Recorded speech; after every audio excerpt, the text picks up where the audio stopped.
ہمارے ساتھ اس وقت his excellency Sardar Masood Khan president of Azad Jammu and Kashmir ہمارے ساتھ ٹیلی فون لائن پہ موجود ہیں۔ ہز ایکسیلنسی بہت بہت شکریہ آپ کا، آپ نے ہمیں ٹائم دیا۔ بہت بہت شکریہ سر، سب سے پہلے یہ بتائیں کہ اس وقت 422 دن ہو گئے ہیں جو مقبوضہ کشمیر میں ہندوستان کے ظلم کو یہ ایکسپیکٹ یہ کیا جا رہا تھا، جو مودی صاحب تھے وہاں پہ وہ لوگوں کو پریزنٹیشنز دے رہے تھے کہ جی میں اس طرح سے لا کے 370 ختم کر کے 35A ختم کر کے اس کے بعد میں یہ ڈیولپمنٹ کروں گا، اتنی بلڈنگز بناؤں گا، باقی باہر سے لوگ لاؤں گا، لیکن اس وقت تک وہ کسی بھی چیز میں کامیاب نہیں ہوا، اور جو ہمارے کشمیر کے مسلمان ہیں وہ اس وقت مصیبت میں۔ تو آپ کیا دیکھ رہے ہیں آگے اس کا فیوچر سر؟ جو بھارتیہ جنتا پارٹی یا نریندر مودی کی جو وعدے تھے ان کے اوپر کسی کو بھی اعتبار نہیں تھا۔ اس وقت بھی لوگوں کو پتہ تھا کہ وہ جھوٹ بول رہا ہے، اور ان کو یہ پتہ تھا کہ وہ کشمیر کے اوپر قبضہ کر رہے ہیں اور کشمیریوں سے ان کے حقوق چھینیں گے۔ انہوں نے ایسا ہی کیا۔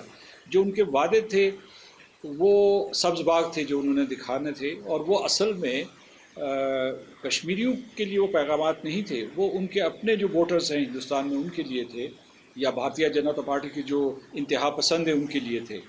تو ان کے وعدے کھوکھلے تھے۔ انہیں بھی معلوم تھا کہ وہ جموں کشمیر میں کسی قسم کی کوئی معاشی ترقی کا انتظام نہیں کر رہے ہیں، بلکہ کشمیریوں کا استحصال کریں گے۔ تو وہی انہوں نے کیا، اور پچھلے 5 اگست سے لے کر اب تک جو ہے صورتحال مسلسل بگڑتی چلی گئی ہے۔ ابھی یہ صورتحال ہے کہ پہلے تو انہوں نے ان کے اوپر حملہ کیا، قبضہ کیا، اس کے بعد اس مقبوضہ جموں کشمیر کو 2 حصوں میں تقسیم کیا، ان سے ان کی اسمبلی، ان کا آئین، ان کا جھنڈا، سب کچھ چھین لیا تھا۔ جو ایک چلیے وہ بھی کوئی وہ قبضے میں ہی تھے، لیکن ان کی کچھ علامات تھی، علیحدہ علامات تھی، علیحدہ سمبلز تھے، تو وہ چھین لیے۔ لیکن اب یہ جو اس وقت سلسلہ چل رہا ہے جس کی طرف میں آپ کی توجہ دلانا چاہتا ہوں کہ انہوں نے تقریباً یہ جو ہے ہندو آبادی نے یلغار کر دیا ہے وہاں مقبوضہ جموں کشمیر میں۔ اب تک 18 لاکھ لوگ جو ہے وہ پورے ہندوستان سے لا کے یہاں کشمیر میں وہ آباد کر رہے ہیں، اور اس طریقے سے آبادی کا تناسب تبدیل کر رہے ہیں، اور نوجوانوں کو روزانہ قتل کر رہے ہیں، عورتوں کی بے حرمتی ہو رہی ہے، کشمیر کی معیشت تباہ کر دی ہے۔ تو اس وقت جو ہے دنیا میں ایک سنگین ترین بحران مقبوضہ جموں کشمیر میں موجود ہے، اور ہندوستان جو ہے اس کا فسطائی چہرہ، اس کا بدنما فسطائی چہرہ دنیا کے سامنے بے نقاب ہو رہا ہے۔ سردار صاحب، آپ یہ بتائیں کہ آپ ہمارے جو فارن آفس ہے پاکستان کی، اور خاص طور پہ وزیر اعظم پاکستان جناب عمران خان صاحب کی بہت بڑی اسٹرگل ہے، انہوں نے UN میں بہت زبردست طریقے سے اس کو اجاگر بھی کیا، انٹرنیشنل میڈیا کو بھی بتایا، تو ہم کس حد تک کامیاب گئے ہیں؟ ہماری جو ڈپلومیسی، فارن ڈپلومیسی ہے، وہ آپ ایک سینئر فارن ڈپلومیسٹ بھی رہے ہیں، تو آپ کس حد تک ہم کامیاب گئے اس میں؟ ریاست پاکستان نے بہت سی کوششیں کی ہیں، اس میں حکومت نے اور دفتر خارجہ نے بہت محنت کے ساتھ کام کیا ہے، اور بین الاقوامی برادری کو کشمیر میں ہونے والے ہولناک واقعات سے آگاہ کیا ہے، اور اس حد تک ہماری کامیابی رہی ہے۔ لیکن یہ جو تقریباً جتنا بھی ٹائم گزر گیا، 422 دن کی مسلسل کوشش کے باوجود جو ہے ہندوستان اپنے جرائم سے باز نہیں آیا، بلکہ اس کے جو جرائم ہیں وہ سنگین سے سنگین تر ہوتے چلے جا رہے ہیں۔ لہٰذا ہمارے لیے بھی چیلنج بڑھ گیا ہے، جہاں جموں کشمیر کے لوگ پاکستان، اس کی قیادت، اس کی سیاسی جماعتوں، سب کے شکر گزار ہیں کہ انہوں نے ان کے لیے آواز اٹھائی ہے، ان کے لیے جدوجہد کر رہے ہیں۔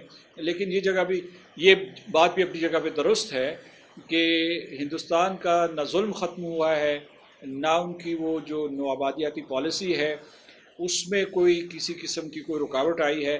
دنیا جو ہے وہ تماشائی کی طرح کھڑی ہے۔ میں آپ کو بتاتا ہوں کہ جو طاقتور اقوام ہیں اس میں امریکہ، برطانیہ، فرانس، روس، یہ جو ہے یہ ویٹو ویلڈنگ پاورز ہیں سلامتی کونسل میں۔ چین نے ہماری مدد کی ہے، لیکن باقی اقوام جو ہیں وہ خاموش تماشائی کے طور پر کھڑی رہی ہیں، اور یہ ہمارے دور کا، ہمارے اس زمانے کا سب سے بڑا المیہ ہے کہ اس طریقے سے پوری کی پوری آبادی اپنے بنیادی حقوق، اپنی جانوں سے، اپنی زمین سے، اپنے مادر وطن سے محروم ہو رہی ہے، اور ایک ان کے اوپر 9 لاکھ کی فوج حملہ آور ہے۔ لیکن دنیا جو ہے جس نے کئی ادارے بنائے ہیں، اقوام متحدہ کی سلامتی کونسل ہے، یا اس کے علاوہ جو جنرل اسمبلی ہے، ہیومن رائٹس کاؤنسل ہے، ان اداروں نے کچھ نہیں کیا. مطلب ٹھیک ہے پاکستان نے وہاں آواز بلند کی ہے اور ہماری سنوائی بھی ہوئی ہے، لیکن یہ ہے کہ وہ فیصلہ سازی کی طرف نہیں بڑھے ہیں. تو ہمیں زیادہ محنت کرنے کی ضرورت ہے. میں نے ساری جگہوں پہ یہ کہا ہے کہ یہ جو ہے ہمیں بین الاقوامی سطح پہ اسے ایک جو سول سوسائٹی کی تحریک بنانا چاہیے، ایک شہریوں کی تحریک بنانا چاہیے، تاکہ وہ اٹھیں اور ہندوستان کے اس ناجائز قبضے اور کشمیریوں کے استحصال کے خلاف صدائے احتجاج بلند کریں اور کشمیریوں کو آزاد کروانے میں ہماری مدد کریں. رائٹ. اچھا صدر صاحب، آپ کیسے دیکھتے ہیں رول جو خاص طور پہ میں سوال کروں آپ سے، فاروق عبداللہ، محبوبہ مفتی، عمر عبداللہ، یہ ہمیشہ جو ہے فرام بگننگ جو ہے وہ ہندوستان کے ساتھ، ہندوستان نے میں اگر یہ لفظ کہوں برا نہ لگے کہ ہندوستان نے ان کو یوز کیا. اس وقت آپ کیا دیکھ رہے ہیں؟ وہ خود بھی اریسٹ ہوئے ہیں، تو یہ یوزڈ ہو گئے ہندوستان کی طرف سے؟ اصل میں جو ہندوستان نے 5 اگست 2019 سے پہلے جو کشمیر پہ اپنا قبضہ قائم رکھا تھا، وہ اسی قسم کے غداروں کی وجہ سے رکھا تھا. مثال کے طور پر یہ جو ان کی جماعتیں تھیں، آپ نے تو بہت نرم الفاظ استعمال کیے، میں نے سخت الفاظ استعمال کیے، کھل کر الفاظ استعمال کیے ہیں. تو اس میں یہ دیکھیے کہ جو شیخ عبداللہ تھے وہ جا کے نہرو کے ساتھ ملے، اور اس کے بعد کشمیریوں کا قتل عام ہوا. کوئی 2,50,000 کشمیری جو ہے وہ نومبر 1947 میں قتل کر دیے گئے تھے. عورتوں کی اس وقت بھی آبرو ریزی کی گئی تھی. 27,000 کے قریب عورتیں جو ہے ان کو یہ انتہا پسند، ہندو انتہا پسند جو ہے وہ اغوا کر کے لے گئے تھے. وہ ظلم کا سلسلہ جو اس وقت شروع ہوا تھا اور آج تک جاری ہے، تو اس میں جو مرکزی کردار ادا کیا ہے، جو سہولت کاری کا کردار ادا کیا ہے، وہ شیخ عبداللہ کی فیملی نے کیا ہے، پھر بعد میں مفتی سعید اور اس قسم کے کئی ان کے حلیف اور حواری ہیں ہندوستان کے. لیکن جو نئی حکومت آئی بھارتیہ جنتا پارٹی کی، انہوں نے کہا کہ ان کے اوپر سہارا کرنے کی کیا ضرورت ہے، کیونکہ کوئی کشمیری بھی ان کی قیادت کو نہیں مان رہے تھے. یعنی محبوبہ مفتی ہو، مفتی سعید ہو، یا فاروق عبداللہ، عمر عبداللہ، یہ لوگ پٹ چکے تھے.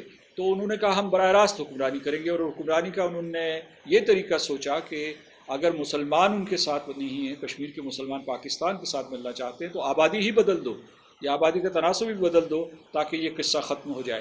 تو اس وجہ سے اب جب ان کو محسوس ہوا ہے کہ جس طریقے سے بار بار کشمیر کو یہ بیچتے تھے شیخ عبداللہ کا خاندان اور محبوبہ مفتی کا خاندان جو ہے، تو ہندوستان نے کہا کہ ہم آپ کے اوپر جو ہے تکیہ نہیں کریں گے، ہم براہ راست حکمرانی کریں گے.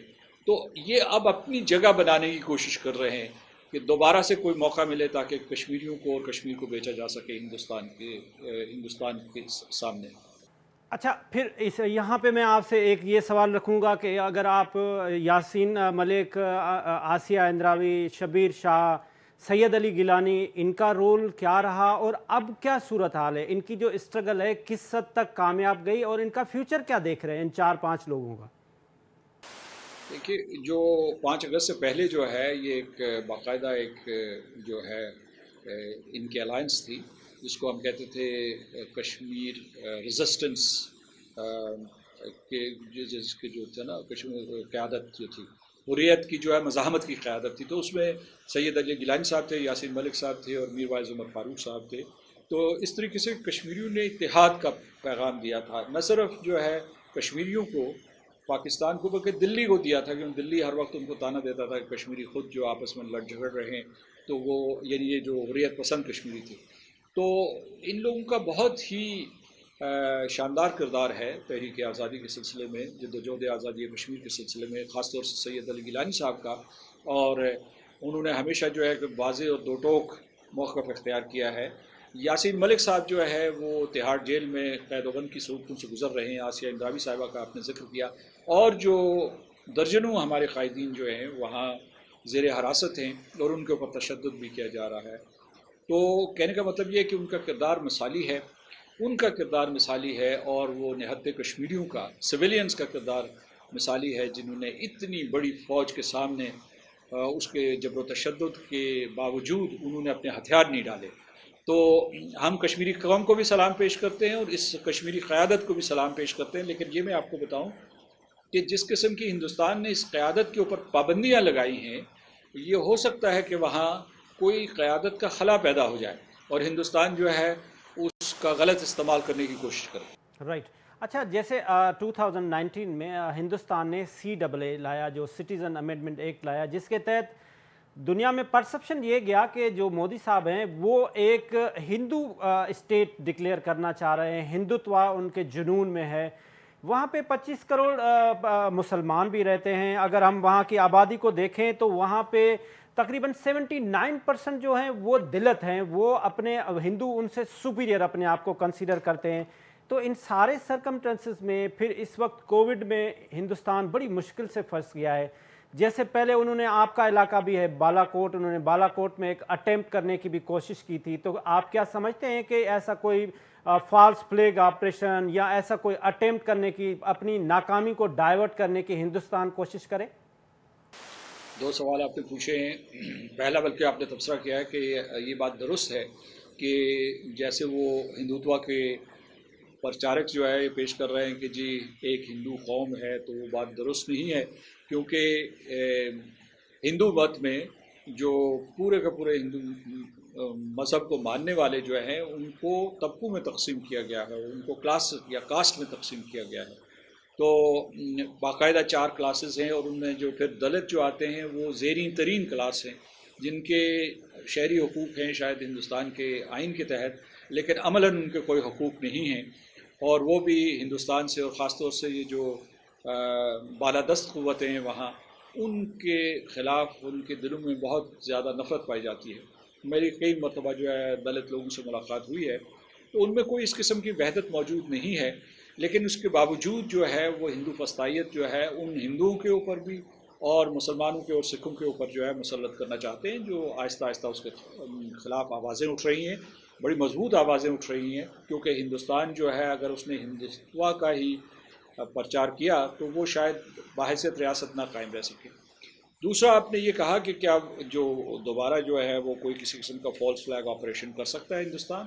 تو جو یہ ہمارے جو افواج پاکستان ہیں اس کے لیے تیار ہیں، ریاست پاکستان جو ہے اس کی سویلین قیادت اس کے لیے تیار ہے کہ یہ اس کا بہت شدید خطرہ ہے، خدشہ ہے، اور اس کے لیے تیاری بھی ہے.